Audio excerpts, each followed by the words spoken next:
Estamos en la cooperativa agrícola aquí de Berrotarán con el señor ingeniero agrónomo Pablo Martinengo para que nos cuente un poco sobre la evolución de los cultivos en esta campaña 2015-2016 que ya está en su etapa final. Ya estamos viendo los lotes, especialmente de soja, que comenzaron a cambiar de tonalidad y los maíces, bueno, todavía están un poco atrasados porque se sembró mucho tardío.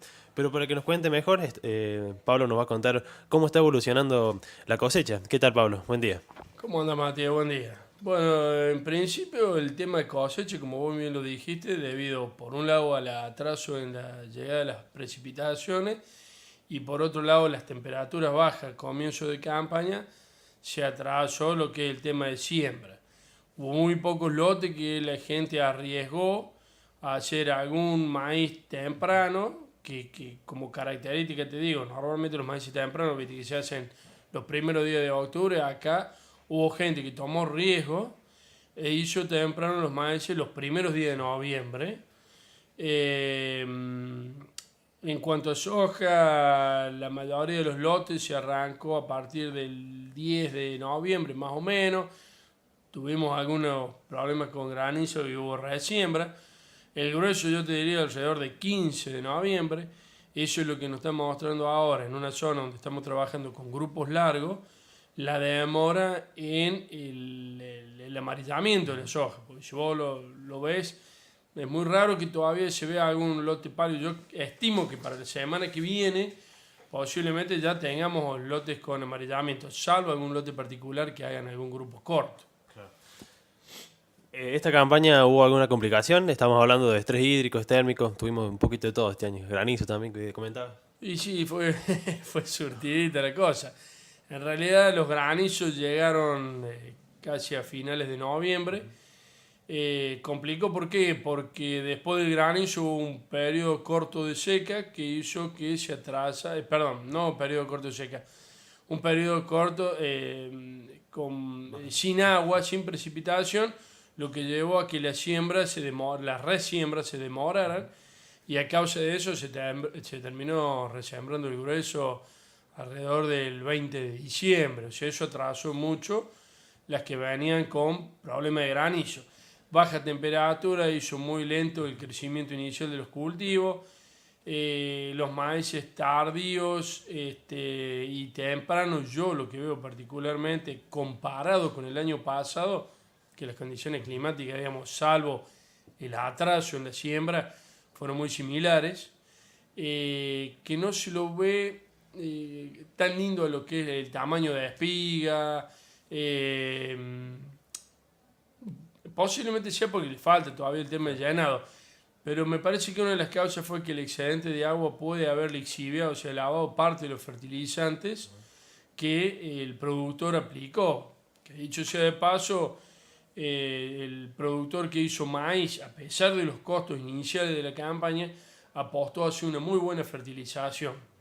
Este, Eso es lo que yo noto, digamos, en diferencia hoy. Bueno, recién decíamos que ya prácticamente estamos al final, más o menos, ¿se sabe más o menos la fecha de algún lote para cosechar aquí en la zona? ¿Los primeros lotes? Yo estimo que a partir del 10 de abril ya va a haber lotes. El 10, el 15 se va a dar el grueso, pero el 10, en una de esas, el 5 de abril, tengamos algún lotecito, como yo te digo, algún grupo corto que se haya sembrado, que ya hoy está en amarillamiento. Normalmente del amarillamiento a la cosecha tenés 20, 25 días. O sea, posiblemente los primeros días tengamos algunos lotes. Pero me parece que el grueso se va a ir. Lo que normalmente se da acá es que el grueso se dé el 12, 15 de marzo, perdón. Y hoy lo vamos a ver, más vale, un mes atrasado. Básicamente por el atraso de la cosecha. Claro. Maíces tardíos, prácticamente todos lotes. O algún lote. Y hubo algunos lotes tempranos. Yo creo que debe haber un 20% de maíz temprano y un 80% de maíz tardío. Un poco el año pasado lo que se vio fue que los maíces tardíos fueron más estables y mejores en rendimiento. O sea, económicamente son más rentables los tempranos, porque pones rápido el maíz en el mercado, pero agronómicamente tuvimos promedio de 60 quintales los tempranos y 80 quintales los tardíos. Entonces yo creo que el productor este año, aparte con el tema del cambio de gobierno, la decisión de sembrar maíz fue más tarde. Por eso que se lograron o se sembraron maíz más tarde. Bien, recién decías de rendimiento del año pasado, más o menos se estiman ya, esta mañana en la radio decíamos de los Nacional, ¿no? Rendimiento de maíz que ya están cosechando entre 110 y 125 quintales. ¿Qué se espera aquí en la zona con respecto a maíz?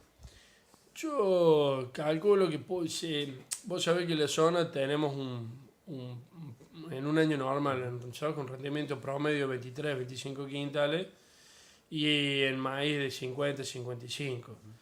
El año pasado hubo alrededor de 65 quintales promedio, salvo lotes puntuales como Campo de la Zona de la Dormida. Calculo que vamos a andar alrededor de los 60 quintales bien de maíz, que para la zona no es malo. Igual que el año pasado, habrá lotes que van a estar por encima de esto, pero no creo que tengamos lote por debajo de estos valores. Yo creo que 65 quintales va a andar el promedio. Complicaciones, aparte de la lluvia y del granizo, complicaciones con malezas, plagas. ¿Se ha visto algo complicado este año de control? Y en cuanto a plaga, no hubo demasiado por el hecho de que enero no fue tan caliente como los años normales. Yo creo que febrero fue un poco más complicado y los pocos pedidos de agroquímicos, o sea, de insecticidas que hemos tenido, ha sido básicamente más para los alfalfares que para la soja. Hubo en algún momento, se notó las primeras 2 semanas de enero que arrancaron un poco más calientes, valores de 5 o 6 shock al metro, y la segunda quincena de enero hubo una baja térmica y se notó que también fue acompañado por una baja en la población de las plagas. Te diría, este año se vendió, a Dios gracias, muy poco insecticida en cuanto a lo que es control de plaga. En cuanto a lo que es control de maleza, lamentablemente uno tiene que decir que ha ingresado una maleza en la zona que es Amaranthus, o Yuyo colorado o Ataco, como lo conoce el productor, que vamos a tener un problema grave, más grave que la rama negra, porque hay un variete, digamos, de maleza como es clorivirgata, rama negra, sorgo resistente, borreria, en algunos lados hay gonfrena. Son malezas muy complicadas de tratar, que te generan altos costos en el control, pero esta es el zoom del zoom. Esta va a ser un problema. Llegó tarde, pero se ve mucha población en la zona nuestra, y digamos, escuchar Río Cuarto, Gijena, Elena, ya lo que se temía con respecto a esta maleza se está dando, que es el ingreso desde el sur hacia arriba de la provincia, y estamos teniendo problemas. Una maleza que no solamente aquí, sino a nivel mundial. El pico fue en Estados Unidos y llegó lamentablemente aquí a la zona. Recién me decías, ¿cuántas semillas produce esta planta? Y alrededor de 650.000 semillas. O sea que mover un lote es peor que cuando hacíamos la época que se movía los lotes de cebolla, cuando teníamos problemas con el cebolla y que no existía el glifosato, se les recomendaba al productor no arar, dejar, digamos, la rueda con la maleza para no extenderla en el campo. Bueno, esto es peor, porque si lo movés, lo que se estaba haciendo, como te comentaba hace un rato, es un poco el manejo cultural, arrimando las líneas de siembra. Y por otro lado, lo que se está haciendo es, bueno, controles tempranos con atracina, con una batería de productos que no están dando un 100% de efectividad, pero bueno, es tratar de mantener un poco el margen. Calcula, como bien decís vos, es la número 1 en Estados Unidos, y si estos tipos que tienen toda la tecnología que están costando controlar, te puedes imaginar que a nosotros nos va a ir peor. Exactamente. Bien, más o menos, ¿qué porcentaje hay con soja y maíz acá en la zona? ¿70-30? ¿Se ha mejorado un poco el porcentaje? Mira, esta campaña yo creo que va a andar más cerca de 70-30, como decís, 70% soja, 30% maíz. Estimo que con el cambio de gobierno, que mejoró un poco el ánimo de los productores, y aparte el tema de la quita de retención en el maíz, posiblemente el año que viene se ingrese con 50 y 50, o en una de esas, depende del mercado, a favor del maíz inclusive, ¿no es cierto? Como vos bien preguntabas, hay zonas que tienen posibilidad de hacer trigo, que vos ves que el productor ya empieza a tener un poco más de interés sobre el trigo, y bueno, básicamente la zona nuestra, que es más maicera y sojera, se van a hacer más lote con maíz. Recién decíamos, se aproxima ya la campaña de grano fino en la zona. Berrotarán no es tan triguera. Vos calculás que no, el productor no se va a volcar el trigo después que ha mejorado un poco la rentabilidad de este cultivo, ¿no? Yo creo que puede haber alguno que otro productor. Acá siempre en la zona nuestra yo conozco dos o tres productores que normalmente todos los años apuestan a eso, sobre todo más que por ganancias, sino para mejorar el tema de condición física del suelo. Posiblemente alguno que otro más tengamos. Lo normal no es así y aparte el año pasado con respecto un poco al tema económico, el costo de los alquileres, los valores de mercado, se hizo mucho contrato a un año y bueno, lograr hacer hoy con el tema de que vamos a arrancar en plena cosecha, lograr realquilar en tiempo y forma como para hacer un tiro también va a ser complicado.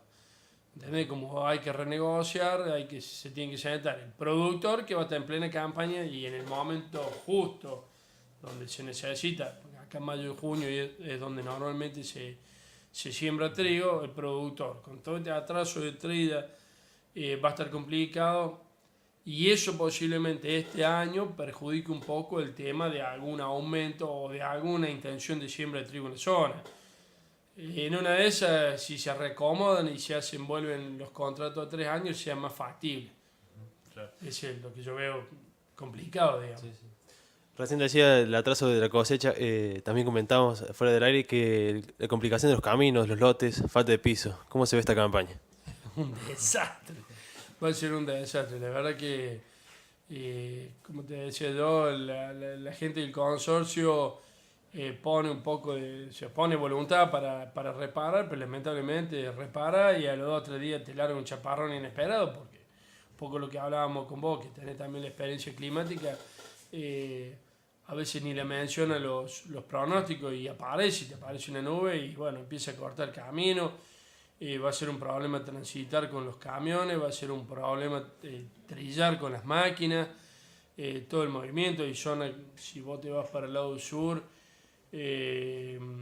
como yendo para Alpa Corral, hay vados descalzados, o sea, bastante complicada la situación. Creo que eso un poco va a apelar a algo el uso del silo bolsa, en algunas zonas donde no pueden entrar camiones. Lo que creo que la mayoría estamos esperando es que se paren un poco la lluvia, deje que se acomoden los campos, llore un poco, porque no es una buena condición de cosecha. Todo lo excedente es malo, digamos, que esté muy seco o que esté muy húmedo es problemático. Bien. Hablando de excedentes hídricos, bueno, esta campaña fue niño, pero muchos pronósticos ya están dando la posibilidad de que la campaña que viene sea niña. Muchos productores, una vez que terminan la cosecha, ¿no?, comienzan ya a hacer barbechos. Este año seguramente va a ser así para tratar de mantener el agua que hay en los perfiles. ¿Cómo están los insumos? ¿Han subido mucho con respecto a los últimos años? Mira, el año pasado creo que, en particular la empresa, el hecho de atrasar la compra de los productos, logró bajas importantes en los insumos. Así como se bajaron los insumos, hubo que reacomodar algunos valores de alquiler, porque si no el productor, una de las preguntas que vos me querías hacer con respecto a márgenes, cuando yo hice los números por ahí por junio, teniendo en cuenta los productos y los alquileres, para hacer una soja estabas alrededor de 30 quintales con un promedio de alquiler de 9 quintales, 10 quintales, estaba alrededor de los 30 quintales. Y para maíz era exorbitante, tenías que hablar de 100 quintales de maíz, cosa que acá, justamente por eso es que se dio muy poco el tema de siembra de maíz. Aquel que es dueño de campo pudo echar más mano y arriesgar, pero el inquilino le complicó. Hoy los márgenes yo creo que han vuelto un poco a la normalidad con este cambio en el valor del dólar y el tema de la apertura la quita de retención y apertura de mercado.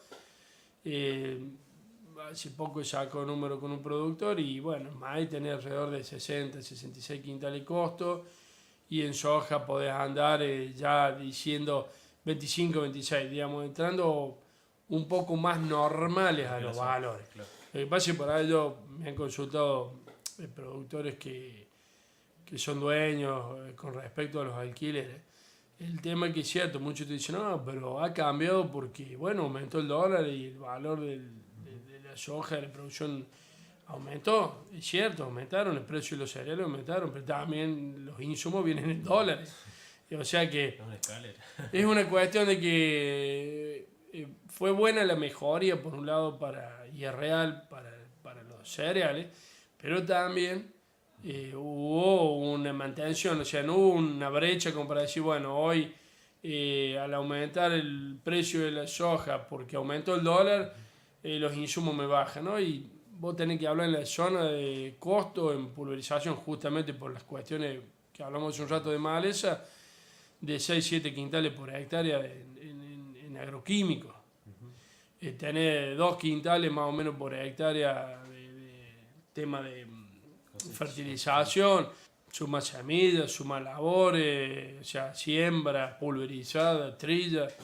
Y estamos en esos valores que te digo, 25, 26 quintales de costo en soja y 60, 66 para maíz.